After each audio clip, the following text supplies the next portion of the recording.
one of the things I learned, one of the lessons for me is in that 7-year period, when I was getting through school earlier on, when I was wasn't as serious. I spent 1 year working at NTW Tires. And it Okay. was NTW. Now it's called NTB. But Okay, it used to be yeah. NTW. And I was selling tires. Okay. And that's a commission base. You get, Uh-huh. they call them spiffs. But, Uh-huh. if you sell, certain tires, you got more money. Yep. And I've always loved that competitive kind of job. You had some Whether other I was a salesmen there waiter, that you're and so, Yep. but I did that, and I was making like $2,000 a month, which at the Which was time big. was Yeah. I had roommates, and I was making more than them. It's funny because I never had any money left over. I was, you can always spend, Yeah. but it felt like I was making a lot of money. And then my manager, who was kind of one of those bossy kind of managers, kind of had a love-hate relationship with him. Yeah. Thought he was real, whatever. I remember he bought a house in Millburn, and you're kind of working with kind of more blue collar folks in that Yep. environment. And so he was like, we bought a house and all. Yeah. One time, somehow, I can't remember how, but I found out how much money he made, Okay.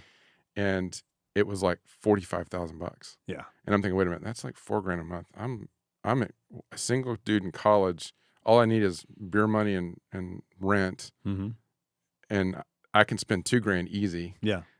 That ain't a lot of money. Yeah. So, I mean, it was really a great moment because that's probably actually the turning point when I got really serious about college. Okay. As I said, wait, the only option I saw is to go to college. I mean, I knew that I had to make more money than that. And it was a great just understanding. So for you, if I could, Yeah. for you, that $45,000 that he was making didn't represent like any type of substantial success.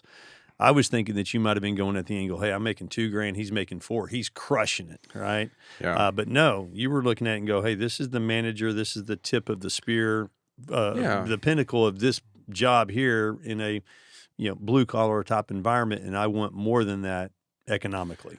Yeah. I mean, I was just really clear that, and this is no knock on him. I mean, he Right. was happy, I think, and I have no,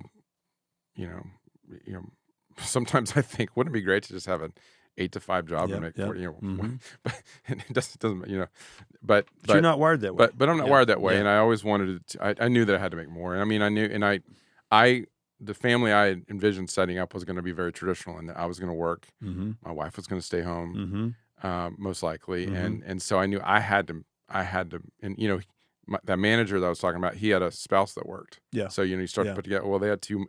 I knew I wasn't going to have that, or I didn't think I was. Okay. And so, I imagined, back then everybody wanted to make 6 figures. Yeah. If you can make Yeah. $100,000, you're Yeah. gonna.